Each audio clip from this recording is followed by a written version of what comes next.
Hi, welcome to Animation and Feminism.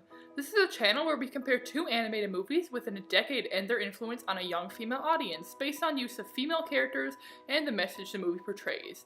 We will score each movie based on quality of female characters, how the movie treats gendered stereotypes, and whether or not it passes the Bechdel test. This score is based out of 10.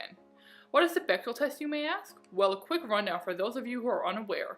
A movie must meet these three simple criteria to pass. This is 1. There must be two female characters that are given names on screen. 2. They must talk to one another. And 3. They cannot talk about males during this conversation. Also, a reminder that feminism is treating male and female genders equally, not favoring one over the other. Our first movie will be The Little Mermaid, a Disney animated movie that came out in 1989, which follows Ariel, a mermaid who is 16 and the youngest daughter of King Triton. Ariel is obsessed with humans and collects knickknacks that the humans drop into the sea. One day, she falls in love with Prince Eric, a human who she sees on a ship. Her father finds out and forbids her from going to the surface again. However, this upsets Ariel and she goes to make a deal with the sea witch Ursula, who gives Ariel legs in exchange for her beautiful voice. So now Ariel must make Prince Eric fall in love with her without her voice. Although The Little Mermaid does pass the Bechdel test, it doesn't send the best message to little girls. Ariel, who is only 16, is sent to a world unknown to her, with her only guidance being pessimistic and reluctant crab named Sebastian. She also doesn't have a voice, which is sending a bad message to young girls, which is basically, you can make a man love you if you have a nice body. Another female character in this movie, the main antagonist, Ursula, the sea witch.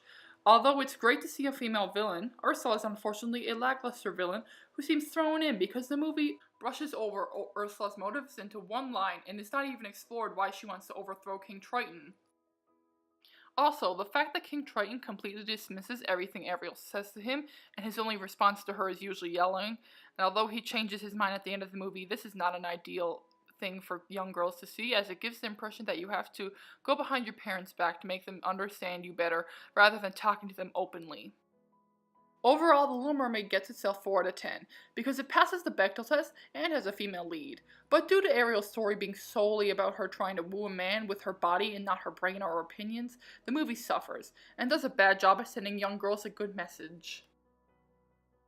Our second movie is Kiki's Delivery Service, released in 1989, animated by Studio Ghibli. Kiki's Delivery Service follows the story of a young girl, Kiki, as she leaves home to train to become a witch. She ends up residing with a kind couple who own a bakery. Kiki starts helping the wife, Osano, by delivering baked goods for her on her broomstick, and eventually Kiki starts a delivery service. However, this causes her to neglect her training, and trouble ensues. Kiki's Delivery Service is an amazing movie for young girls, and it passes the Bechdel test with ease, thanks to its primarily female cast. The movie revolves around Kiki and her growth as a person.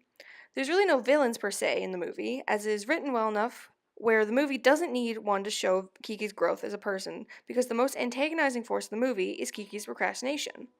Kiki, however, resolves this by the end of the movie by herself.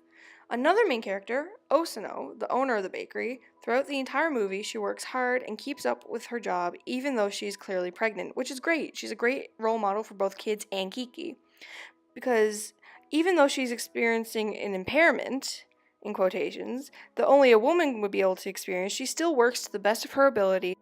Although there is a romance in the movie between Kiki and a boy named Tombo, this is not the primary focus of the film, and Tombo has to work very hard to even have Kiki consider him a friend because she is too focused on her own endeavors. Kiki earns 9 out of 10 as it is an amazing movie for young girls and can be enjoyed by both sexes and by people of any age. Kiki is also a very great female lead, whom is very clever and independent. Kiki's Delivery Service loses a single point where it is not equal to both male and female sexes, because although it does pass the Bechdel test with flying colors, it does not pass the opposite of the test, which is the same, but focuses more on the male interactions. Because while female representation is important, so is male, and it's more important for the sexes to be represented equally than it is for one to be more represented than the other, which is our whole point in these video series. Thank you for watching.